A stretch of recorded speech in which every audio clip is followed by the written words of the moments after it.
You're gonna have to grab your Easter stuff and get a couple of Easter eggs for this next project. So these Easter eggs I picked up at Walmart. So I'm just going to hot glue them together so they don't come apart when I put them in the project.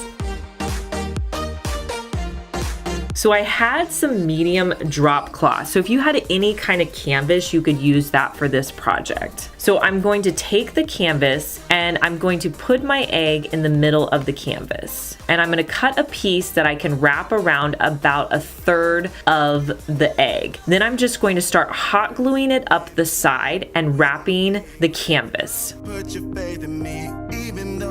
Then I'm gonna start tucking in the edges and hot gluing it. It doesn't have to be perfect.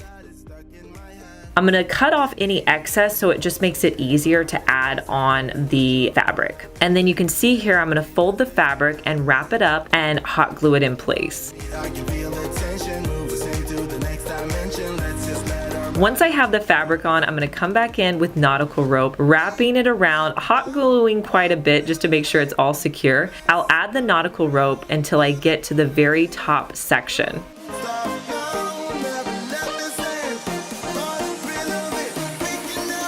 I'm gonna leave a little bit of area at the top to add in one of these Dollar Tree sticks to act as the stem to my acorn. Now I did cut them in half because I felt like they were a little big, but I don't wanna see any of the egg at the end, so I'm making sure I have enough nautical rope to cover it. And I love these little acorns. They're one of my favorite projects for fall.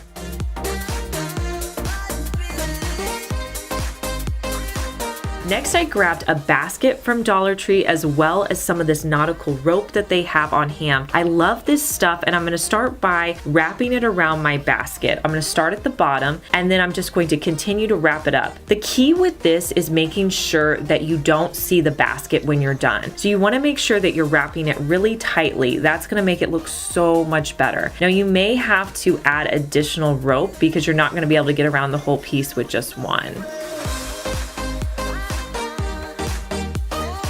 When I get to the top, I'm gonna add handle pieces to the side.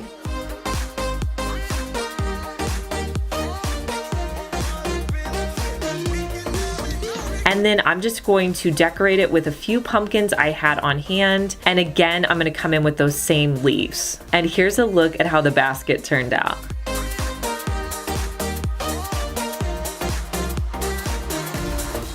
Next up, I'm going to go to the Crafters Square at Dollar Tree. I'm gonna grab a few of their little palettes as well as this gather sign.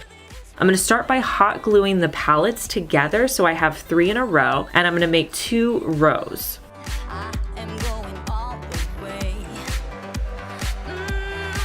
Next, I'll add popsicle sticks to the back so I can connect my 2 rows together. With the gather sign, I'm gonna paint that with 2 coats of Waverly white chalk paint.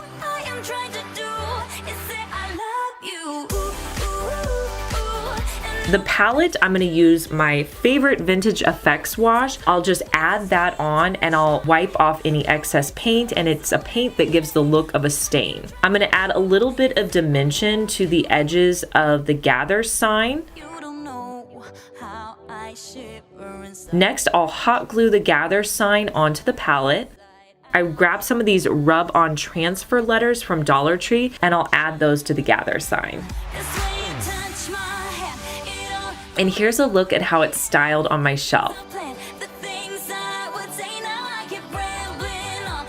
Hey guys, I'm Liz and you're watching my second DIY channel where I post daily DIY videos. You may be familiar with my main channel, Liz Fenwick DIY, but I'm glad that you found me over here on my second channel. Make sure that you're subscribed so you just get notified every day when I post our daily DIY video.